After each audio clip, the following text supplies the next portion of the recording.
কিসের কিন্তু? না মানে ভাবছিলাম যে আমি বাড়ি থেকে বেরিয়ে গেলে মানে ওই ডাক্তারের কাছে গেলে তুমি আবার আরো ভয় পেয়ে যাবে না তো? মানে কি যে যাতা কথা বলছো, আমার তো মাথায় কিছুই ঢুকছে না গো। না না ভয় বুঝলে, ভয় ভয় যখন খুব বেড়ে যায় তখন সেই ভয়ের ভয়ে মানুষ কি বদলে যায়? কি?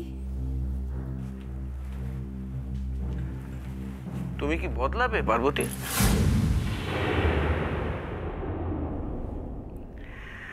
পাপের ঘোড়া যে পূর্ণ হয়ে গেছে পার্বতী, তুমি আর তোমার মেয়ে কি করবে? সব তো ডুবে যাবে, সব তো ভেসে যাবে। তখন তুমি আর তোমার মেয়ে কোথায় গিয়ে দাঁড়াবে শুনি? হে ঠাকুর, হে দেখছি ব্যামোটা ভালোই বেড়েছে গো। হ্যাঁ, এই বয়সকালে আমি একে নিয়ে কি করবো? আমি একা মেয়ে মানুষ। না না না না, তোমায় কিছু করতে হবে না, আমি বরঞ্চ আসি বুঝলে। আমি যাই, এগোই, চললাম, আসি। আচ্ছা।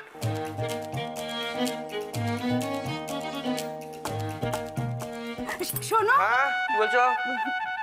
বলছিলাম কি, ওই তুমি যখন ডাক্তার ডেকে বাড়িতে ফিরবে, হ্যাঁ। হ্যাঁ, তখন না ওষুধটা কিনে হ্যাঁ। খেয়ে একেবারে বাড়িতে ফিরো, তাহলে যদি কিছুটা নরম পড়ে।